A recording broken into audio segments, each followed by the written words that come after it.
va donc parler de la canicule. Il fait déjà 38 degrés à Paris à l'heure où nous parlons. Ça va largement monter en fin d'après-midi tout à l'heure. Et partout sur le pays, les températures sont étouffantes. On a voulu savoir pourquoi on a particulièrement chaud en ville et comment on pourrait y remédier. Erwan Cordo, bonjour. Bonjour. Vous êtes donc chargé d'études climat, air et énergie à l'Institut d'aménagement et d'urbanisme d'Île-de-France.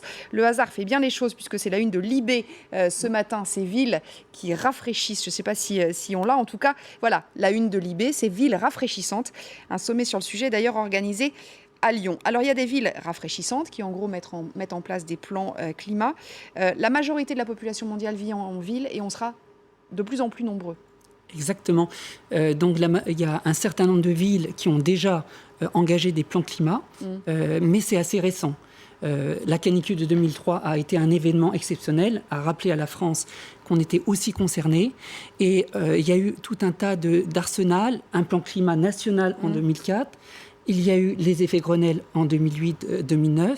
Et donc, au niveau local, on a commencé à s'engager sur l'élaboration de plans climat. Il y a des villes précurseurs à Grenoble, Paris, dès 2005 par exemple, mais on peut en citer d'autres. Il y a Rennes, il y a des intercommunalités comme Pleine Commune en Île-de-France.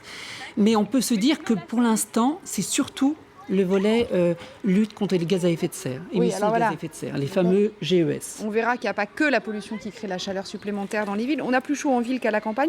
Vous appelez ça les îlots de chaleur urbains. C'est quoi exactement ? Alors, l'îlot de chaleur, on va dire urbain métropolitain, c'est cette différence entre la ville et la campagne par rapport au phénomène climatique de chaleur. Nos villes sont très minérales, ont beaucoup de surfaces qui vont intercepter le rayonnement solaire et emmagasiner la chaleur, contrairement à la campagne. Avec c'est la pierre, le béton. Exactement, les asphaltes, donc les rues, les bâtiments. Tout ça emmagasine de la chaleur et notamment la restitue avec retard la nuit. Et il y a un gros problème de température nocturne. De fait, pour les organismes et la santé publique, le corps n'arrive pas à retomber en température. Ce que vous dites, c'est que la température des villes ne retombe pas parce qu'on est entouré de béton, d'asphalte, etc. Et que du coup, c'est la chaleur de la journée qui est retransmise la nuit. Exactement. C'est pour ça qu'il fait 2 degrés de plus à Paris qu'à Vincennes, par exemple. C'est exactement ça.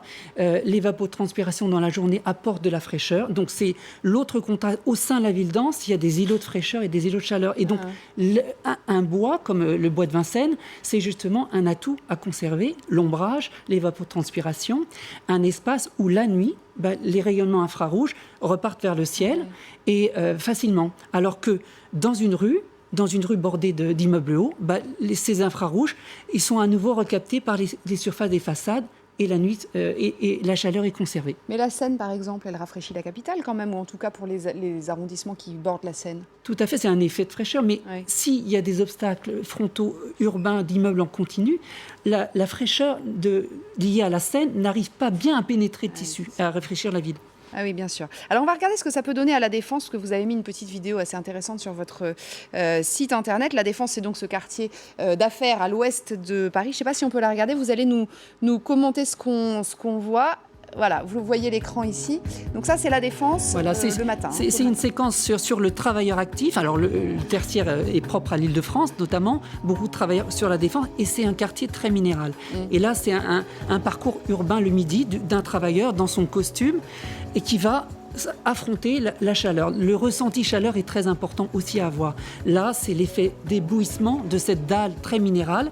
Et il va essayer de rechercher un espace vert de proximité qui est assez loin, à 1 kilomètre de distance, pour trouver un moment, au moins dans sa journée, sa pause du midi, à l'abri. L'espace vert est on va dire un espace climatiseur passif. Il apporte aussi un sentiment de fraîcheur par rapport à l'humidité. Et là, c'est le retour du travailleur. Aussi penser la chaleur dans le bus, par exemple. Alors bien sûr, il y a des solutions. Il y a des vitrages athermiques, par exemple. Mais il faut penser au comportement vestimentaire aussi. Voilà, il y a plein de comportements. Aller travailler encore pour l'instant en t-shirt et en tongs quand on bosse à La Défense, c'est compliqué. Mais est-ce que ça veut dire que ce quartier de La Défense, il a été mal conçu ? On n'a pas du tout pensé à ça quand on l'a conçu. On pense qu'on l'a pas conçu. C'est un quartier sur dalle. Maintenant, il n'est pas si non plus défavorable parce que c'est assez aéré. Les tours sont assez éloignées entre elles. Mais il y a ces revêtements qui n'ont pas été suffisamment pensés.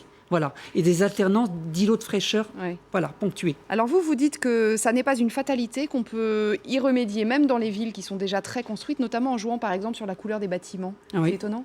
C'est pas trop tard, mais c'est maintenant qu'il faut remédier, commencer à travailler dans la conception en amont des projets. La couleur, oui, parce que la couleur réfléchit autant la lumière, ce qui fait que c'est autant d'énergie lumineuse qui ne va pas être emmagasinée dans les matériaux. Et les toits végétalisés, évidemment. Les toits végétalisés, pour lutter contre l'îlot de chaleur, c'est une bonne idée, mais pour lutter contre l'effet d'îlot de chaleur dans la rue, c'est pas la meilleure des idées. Il faut repenser au sol de pleine terre, avec le couple eau, végétation, sol qui marche, qui fonctionne. Eh ben, c'est très intéressant. Merci beaucoup Erwan Cordo. Et vous savez quoi, on va continuer sur le dossier puisque c'est l'heure de la météo de Karine Fauvet.